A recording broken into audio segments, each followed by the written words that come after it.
Kumusta po kayong lahat mga kabahay at welcome sa ating Kabahay Goals YouTube channel. Sa episode po na to mag-virtual property tour tayo. Yan. So ito po ay isa sa pinakabagong accredited developers ng ating Realty, RRCT Realty. So nagpa-accredit po tayo sa Prime World Land Holdings Incorporated. So meron po siyang subdivision dito sa San Rafael, Bulacan, ang Prime World Enclave. So bali two-story townhouse po ito mga kabahay. Just recap lang po, two-story townhouse po ito na meron siyang deliverables na complete finish turnover. So ibig sabihin, yung interior niya ay gawa na. Okay, so bago yan, ako nga pala si Rog ng RRCT Realty. At kung bago ka sa channel ko, huwag mo kalimutang mag-subscribe. So paano kabahay? Tara, diretso na tayo. Okay mga kabahay, so Prime World Enclave along Kaingin Road, Barangay Kaingin, San Rafael, Bulacan. Yan. So Eliana Townhouse, yung pangalan ng mismong unit. So two-story townhouse siya na meron siyang 2 bedroom with parking. Alright? At meron siyang minimum lot area of 41 square meter. Para sa inner unit po yun mga kabahay. Okay, at meron siyang gross floor area na 46 square meter. So tara, tingnan natin. Yan, no? By the way mga kabahay, yung design ng bahay mismo ay modern minimalist. Ang ganda niya. Sobrang modern talaga yung mga ganitong klase ng bahay. Okay, so yan, makikita nyo meron siyang parking, no? So nasa 10.5 square meter yung parking area niya. At siguro kasya dyan ng from sedan up to full size SUV. Kasi yung laki naman nung pwesto niya. Okay, so doon sa parking area mga kabahay, meron siyang malaking sliding window leading dun sa living area. Ayan. Okay. Uy, no? Ang laki. Okay. From dito pa lang makikita nyo, meron na siyang solid door na ginamit. Ayan. Okay. So, stop natin dito mga kabahay. Mapapansin po ninyo na meron na siyang, yung hagdanan niya ay bato na. At meron na siyang tiles. Yan, meron na rin siyang metal handrails. Ang ganda. Yan, okay. So, tara, diretso tayo. Yan. So, dining area. Okay. So, yan. Makikita nyo talaga na modern minimalist siya kasi napakarami niyang ventilation. So, meron siyang 2 windows. Okay. At meron siyang awning window din, no? Kung mapapansin nyo yung mahaba na yun, awning window ang tawag doon. At ang ganda ng kulay na ginamit niya sa interior, 'di ba? Tulad ng sabi ko nung mga nakaraan mga kabahay. So dapat at least puti talaga yung gamitin niyo para magkaroon ng impression na mas malaki yung inyong bahay. Okay? So meron na siyang tiles, yung flooring niya. If I'm not mistaken, baka nasa 60 cm to 60 cm yung size ng tiles at mukhang seamless pa siya. So hindi mo makikita talaga yung mga grout.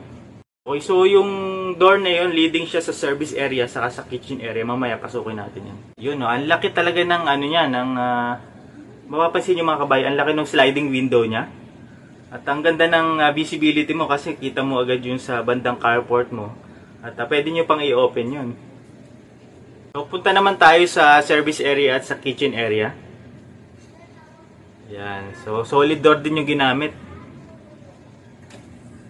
Yan. By the way, deliverables na po ito. Ibig sabihin, kung ano yung nakikita nyo, ito na po yung i-deliver. So, meron na siyang sementado na po yung likuran niya. Para lang din kasi ma-identify po ninyo yung property line ninyo. So, dun sa kitchen, yan, meron na siyang mukhang granite pa po yung ginamit dun sa countertop niya. So, meron na rin siyang stainless steel na lababo. Okay, so meron na rin siyang cabinet sa baba mga kabahay. So, ang ganda. Yan, okay. Okay, so by the way, ito makikita nyo meron siyang canopy dun sa first pagitan ng first floor at second floor. Ito yung ano lang parang suggestive lang, perspective lang nung artist. Para lang ma-visualize din ninyo kung ano yung pwede nyo gawin. Pero hindi ito kasama sa deliverables. So, wala talaga yan. At kayo na lang yung magpapalagay. Para in case na gusto ninyong magkaroon ng extension para sa pangatlong kwarto. O kaya gusto nyo lang talaga yun na ipasarado para dun sa area ng service area, pati na rin dun sa kitchen. Okay. Okay, so by the way, ito po yung mga deliverables. So, syempre, yung mga unit finishes, ika nga. So, meron siyang painted walls. Okay, so floored tiles na siya, living area, pati na rin yung dining.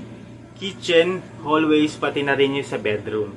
So, wala ka na po talagang, kasi maliban na lang kung talagang ayaw po ninyo yung kulay at gusto nyong palitan, by all means, pag na-turnover sa inyo, wala namang problema. Pwede nyong palitan.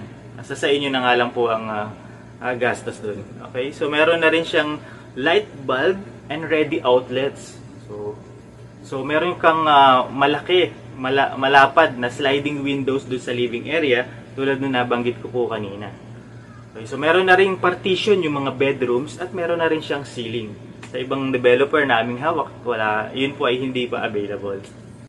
Okay, so punta naman po tayo dun sa second floor. So may awning window din doon. Ayan, makikita nyo, tiled na yung inyong hagdanan at syempre yung handlebar nyo metal.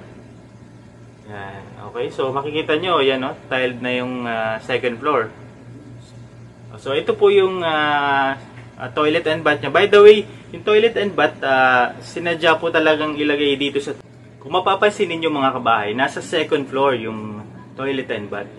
Doon kasi sa baba, hindi na siya kakasya dahil minaximize natin para sa parking at doon sa service area. Pero nasa sa inyo yan kung gusto nyo pang maglagay ng isa pang toilet and bath. Pwede nyo sigurong i-occupy yung service area. It's up to you. Pag kayo na po yung nakatira dyan. Pero sa deliverables, yung matatanggap po ninyo, so nasa second floor yung inyong toilet and bath. Okay mga kabayo, so nandito tayo sa bedroom number 1. Provision po ito for expansion. So dito ka babasag ng pader, leading papunta sa pangatlo po ninyong kwarto. Yan. Okay.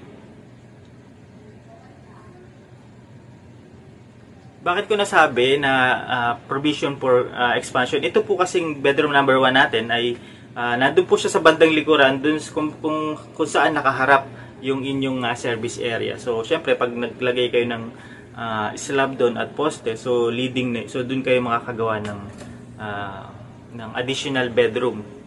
So, pasok tayo sa bedroom number 3. Yan.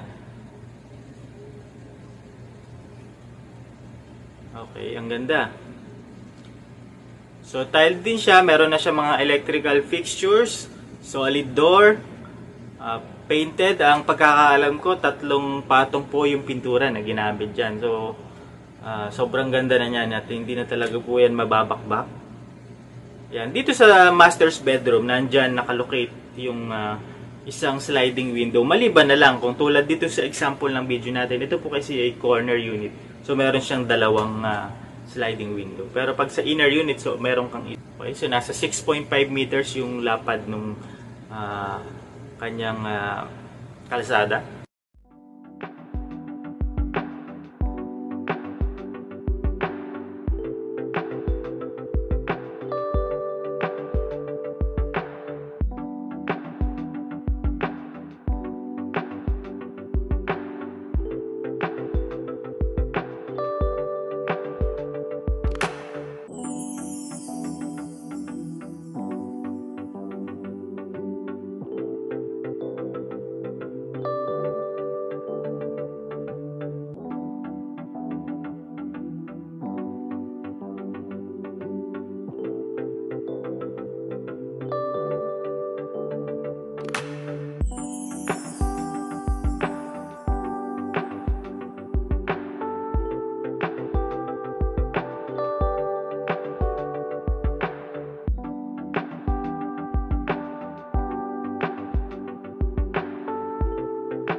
Okay, so there you have it guys para sa ating quick virtual property tour.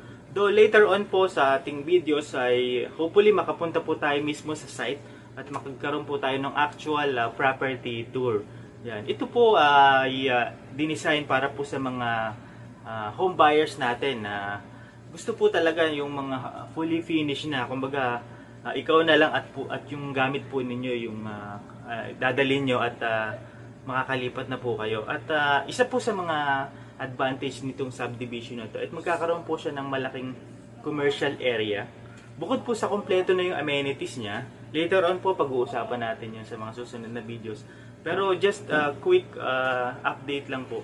Ito kasing commercial area na to, so magtatayo po kasi sila dyan ng either, if I'm not mistaken, Pure Gold Junior, Save More, or Robinson's Supermarket. So, ayun dun sa tatlo, yun yung itatayo. So, parang it's a mixed-use properties at parang master plan community na rin po ito dahil meron na siyang commercial area sa loob. At kompleto na rin po yung kanyang amenities. At syempre, yung security niya ay 24/7. So para sa mga kabahay natin na locally employed or even OFW, kahit na pa may business, para po sa inyong retirement home o sa mga investors. So, swak na swak po sa inyo itong Prime World Enclave. Kumpleto na po at gamit na lang po ninyo. At kayo ang kailangan para sa pagtira po dito. So wala na kayong asikasuin, lalo na po sa ating mga kababayan na OFW na wala rin po sigurong point person. Maaring meron kayong panggastos para sa renovations pero wala po kayong point person dahil hindi rin naman kayo makakauwi. So malaking bagay po ito dahil titira na lang po yung inyong pamilya. So para po sa kumpletong detalye mga kabahay, pwede po kayo mag-message sa aming mga social media accounts.